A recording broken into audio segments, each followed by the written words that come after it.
This video is for anybody who's going to be supporting a mother during the early postpartum period. So whether you are a co-parent or just any support person in any shape or form, this video is for you. So I've put together some tips and information that will be generally helpful to help best support a mother following the birth of a new baby, but particularly right now when the majority of the world is in lockdown and it seems like a lot of the postnatal support has changed, which can be daunting if you are at home with a new mother supporting, because more than ever, you will be the main, if not only, face-to-face support that mother will have, which can seem quite overwhelming, especially if you don't really know what you're doing or what you can do to help. So that's why I've put together this video. And I think it can be tricky even for mothers to think beyond the birth, but especially for partners too. And just like in the delivery room, how partners can feel sometimes helpless or a bit out of place in that birth environment, this can also happen postnatally as well once you've brought the baby home, and it's quite common to feel that way. So it's really important that you get as much information as possible and feel informed and prepared. So that's why I've put together this video, to give you some information to help you feel confident that you've got this. So what I'm going to do is I'm going to take you through some science. I'm going to start by taking you through some science as to what's going on. It's going to be a very simplified version to give you a basic understanding of what's happening in the mother's and the baby's body, both physically and emotionally, so that you can understand what you can do to best support in that situation. And then I'm going to go on to cover what you can do as well if feeding isn't going quite as hoped, and how you can really support and make all the difference. So let's start by thinking about the science and what's involved at different stages following your baby's arrival.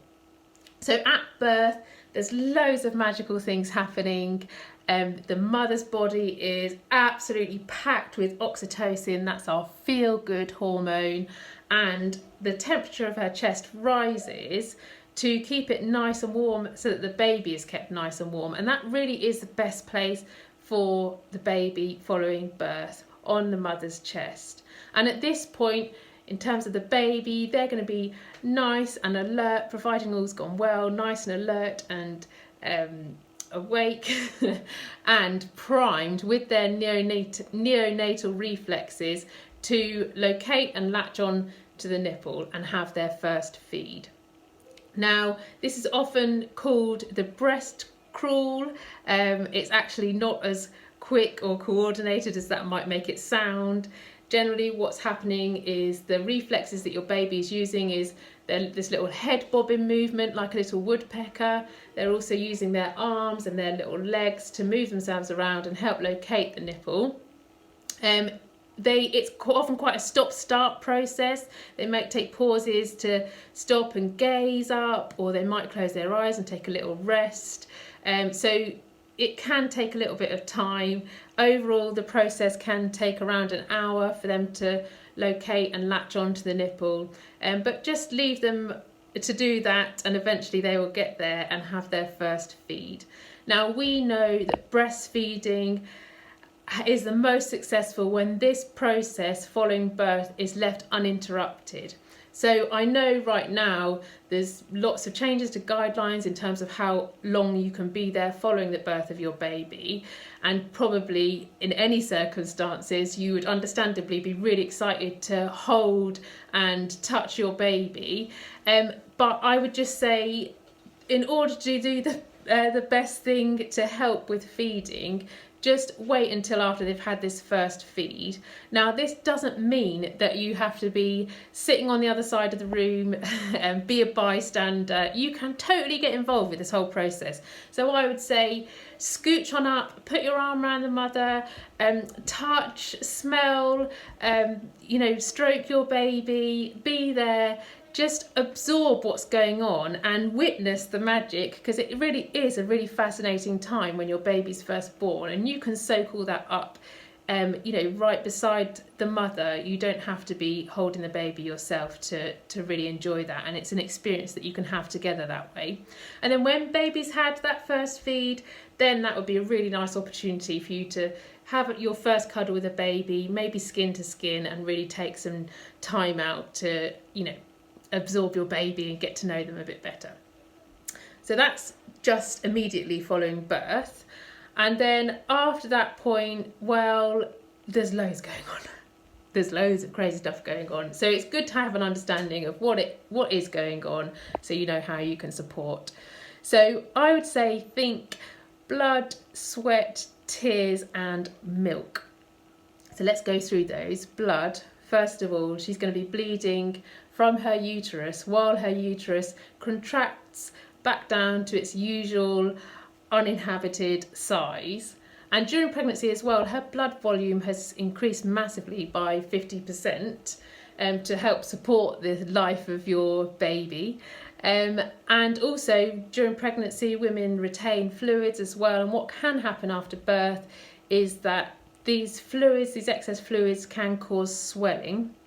Now, the swelling can occur anywhere in the body, so you might notice that the swellings, that she feels a little bit swollen, or she looks like she's a little swollen. But typically it happens in the breast and can cause engorgement. And what I mean by that is the breasts become firm and full, which might sound quite appealing, but actually when it comes to breastfeeding, isn't helpful, because it's not easy to latch a breast onto a full and firm breast. So help her get the support with that to help her baby latch on, but also reassure her that this is a normal thing. This does happen following birth. It might be more common, or it tends to be more common in mothers who've had fluids via a drip during labour, so that's something to bear in mind.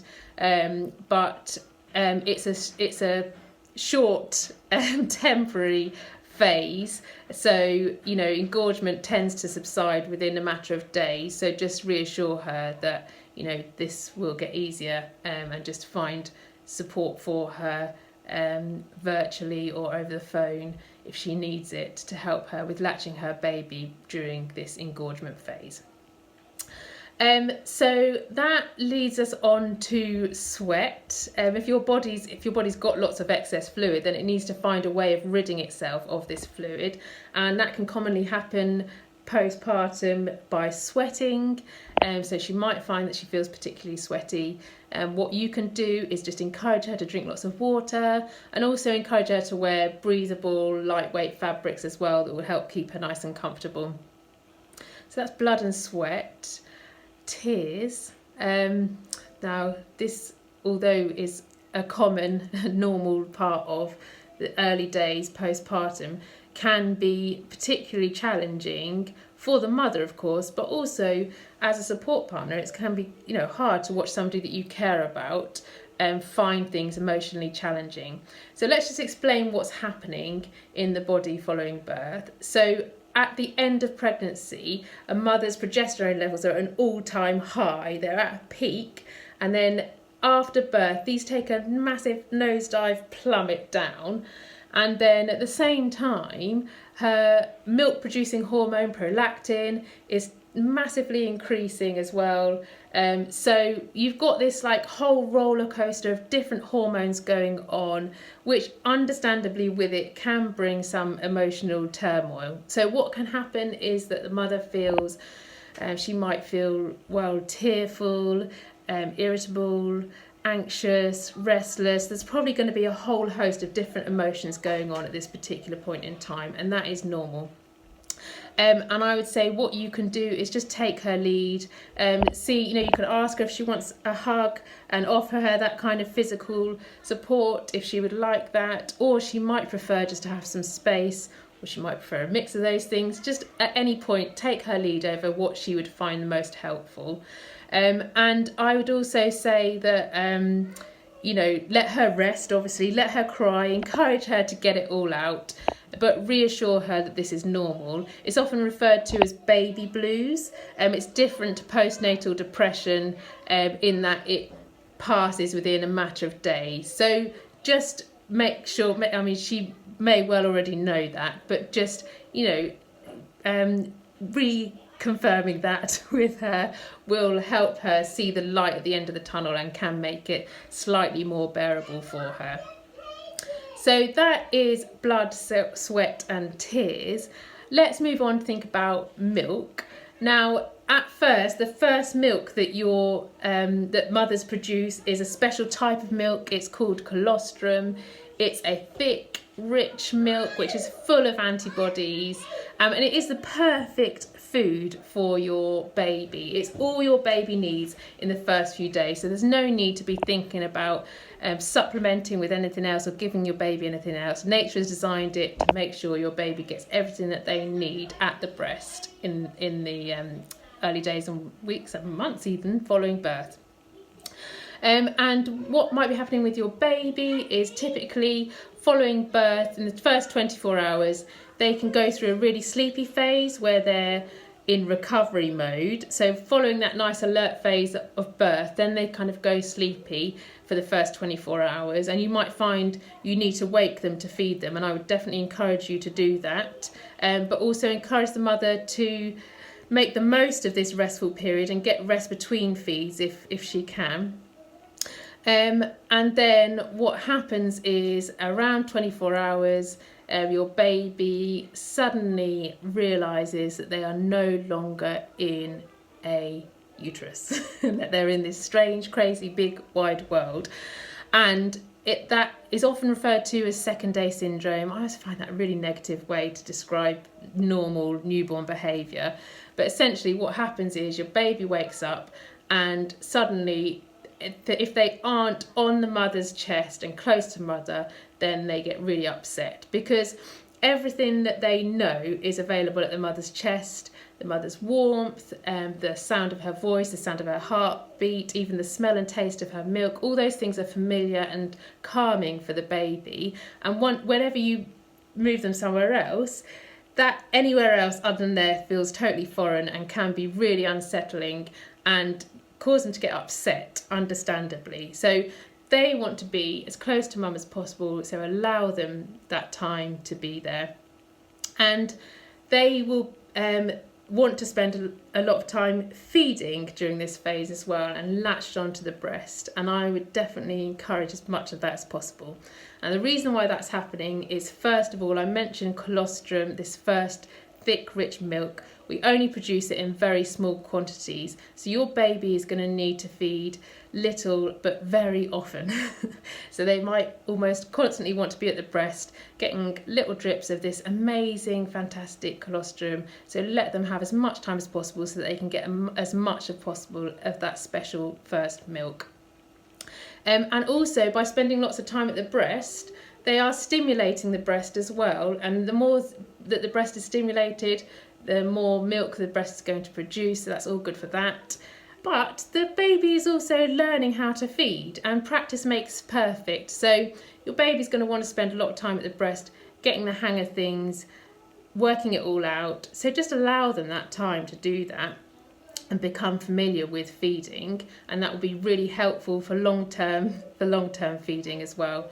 And like I say, this is where they're going to feel most comfortable because everything that they know and trust is there at the mother's breast. So encourage mother and baby to have lots of time together, skin to skin, and feeding during these early days will really help breastfeeding get off to the best start possible. Your baby wanting to spend a lot of time at the breast and wanting to be latched on almost constantly is not a sign that the mother is not producing enough milk. The baby doesn't need anything else. If they want that's the fact that the baby wants to stay latched on or is interested in the breast. I would say take that as a really good sign that your baby is healthy and alert and interested in feeding. So what you can do is offer reassurance to the mother, let her know that this is totally normal. If you want to do something practical during this phase, then I would say keep an eye on nappies. So what you want to be looking at is the colour of the nappies, so the colour of the poos. They should change from the first black sticky tarry poo and get lighter in colour. So they'll go through a kind of dark greeny colour and then turn more yellowish. By day 5 they should be yellowish colour, and that's a really good sign that your baby's getting the milk that they need. That's all passing through their system. Keep an eye on wet nappies as well. If you want to, keep a record of that, so that if the mother is speaking to somebody to get some support, she's got all that information to hand easily without having to hazily think through what's going on. So that's a really helpful thing you can do if you want to do something practical during that phase. So that's what's happening in terms of the baby latching on in the first couple of days and wanting to stay latched on for the early weeks. And what will happen is her milk will gradually increase, and it is a gradual process, and that's been designed obviously because your baby's got a tiny developing system. We don't want to overwhelm them with loads of milk all at once at the start, so it will be a gradual process. And the best way to build a good milk supply is to let the baby feed as often as possible. So milk supply works on a supply and demand basis. The production works on that supply and demand basis. So the more time the baby spends at the breast, the more milk the mother will produce. So really encourage her to latch the baby on whenever the baby's showing cues. If you're holding the baby and the baby starts to be moving around a lot and starts rooting around, pass the baby back to mum. Or if she just feels like the baby's got a couple of hours or so between feeds and she feels like it's the right time, or she's feeling full or something, let her and encourage her feed the baby as much as possible. That's the best thing that you can do to get breastfeeding off to a good start, is allow a lot of time between mum and baby, spending time skin to skin and with baby latched on. So there's a lot going on there, and whilst all this is going on, this is without even mentioning the fact that her body is recovering from expelling a human from her. Whichever way that's happened, she's expelled a human from her body, which is a massive deal, and now she is making milk to sustain that human's life. There's a lot going on. And it's a really unusual time where she can feel a bit unsure as well. So I think your key role here is to kind of be cheerleader, really encourage her, let her know how amazing you think her body is and how proud you are of her, of what she has done and is doing for your baby and for your family, and enable her to get lots of rest. You obviously need rest too to help support her, but her body is doing a ton more than yours is right now. So she needs to take the lion's share of the rest, and lions, they get a lot of rest. So bear that in mind. Let her get lots of rest to recover and let her body do what it needs to do. So that's what's going on. What can you do if feeding isn't going as hoped and she might need some extra support? And that can obviously be a point where it feels particularly overwhelming because you're not a breastfeeding expert. So how are you going to support her through this? And I think often if somebody you care about is going through a hard time, then it's really common and natural to feel like you want to fix it. You want to do what you can to fix the problem. And the most obvious way to fix a breastfeeding issue is to switch to bottles. And that's quite commonly something that partners suggest if things are going wrong or aren't going as planned or being quite challenging. And for obvious reasons. If the breastfeeding is causing problems, then just stop the breastfeeding. That seems to make sense, doesn't it? But I would suggest that you hold off on suggesting introducing bottles or stopping breastfeeding. And that's not because I'm anti-bottle feeding. That is because, I'll explain a bit more, but it really should be something that is the mother's choice. And a last resort really as well. So let's think about this in another scenario. So imagine somebody you care about is learning how to handwrite, and this is likely to happen in a few years' time as your child grows. So they're learning to handwrite, but they're finding it challenging. It's not easy. It's something that you have to learn and get the hang of. Sometimes you might come across some obstacles, some self-doubt or whatever else, and things aren't going quite as hoped.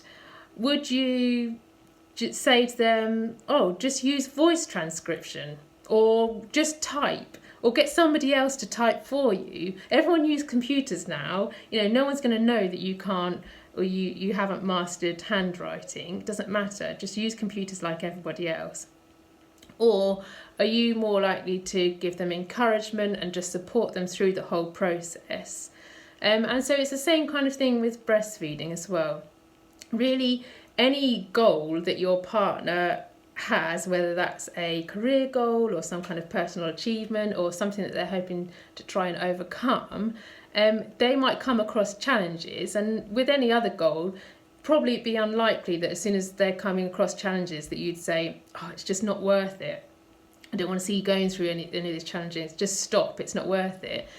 So kind of try and think of breastfeeding in that same frame of mind. You don't have to find the solution, and the solution doesn't necessarily have to be to stop altogether.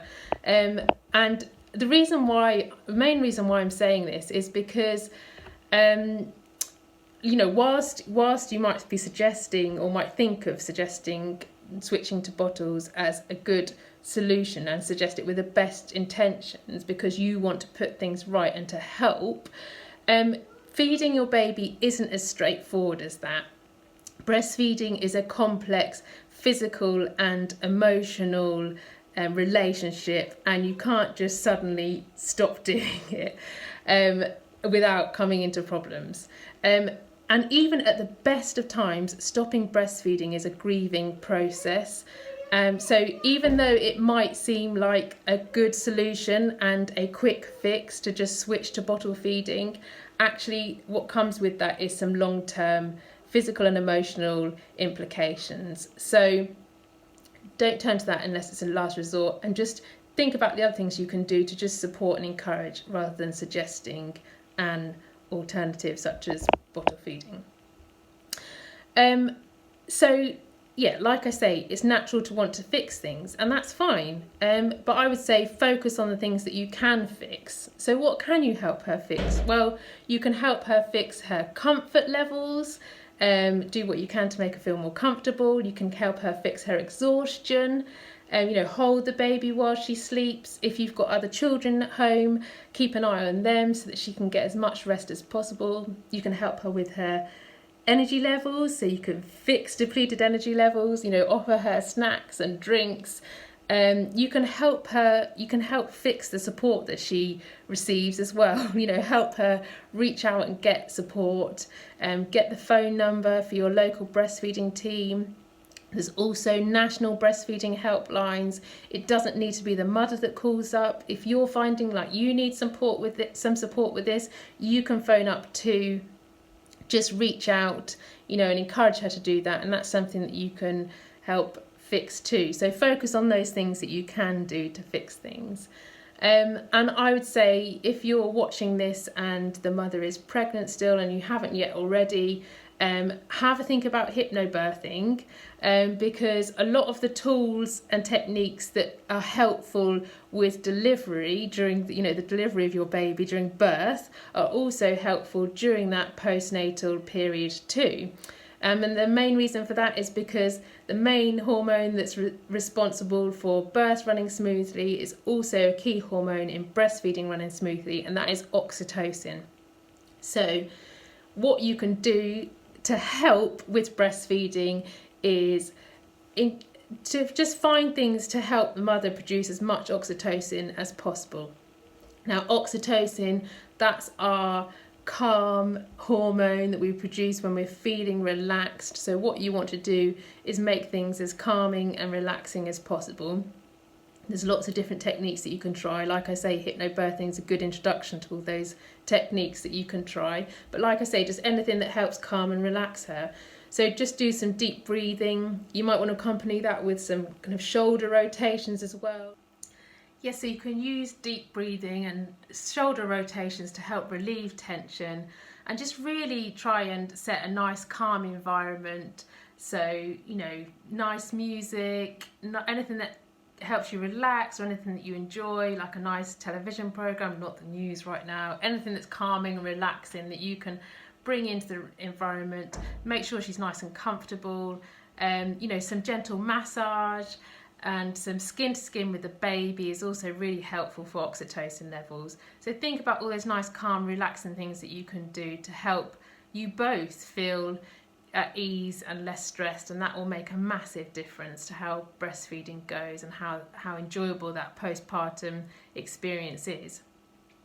And I would say as well that, if you're finding that there's any kind of challenges with feeding, then don't feel like you need to be an expert.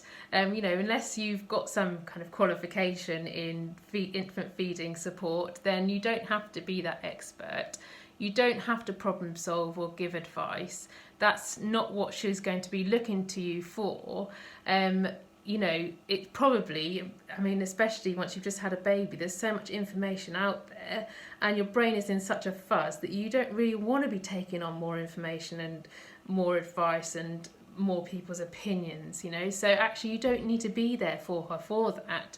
You don't have to have the answers. Focus instead on being the answer. Be there for her, encourage her to talk, and when she does talk, listen. I'd say that's probably the biggest thing you can do is listen. And by listening, again, that isn't about trying to take it all in and come back with some kind of solution. It's just about showing genuine interest and understanding. So asking her, oh, how does that make you feel? Ask her some open-ended questions as to how that's making her feel and how that's impacting on things. Empathise and show support. So tell her that you can understand that is frustrating or that must be hard for her. Offer her comfort. So give her a hug or a massage or a shoulder rub to give her some comfort. You don't need to have a solution to the problem, like I say. You don't need to be an expert. You don't need to have the answers. You just need to be the answer and be there for her.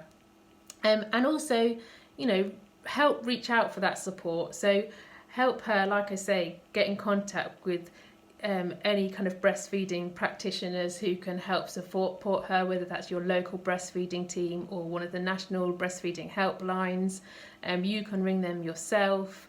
If you have an antenatal group, she can get in touch with the mum so that she's got a support network there. But also, perhaps you might want to create some kind of chat group for the partners as well, so that you've got people that you can speak to and talk to and maybe even offload to as well.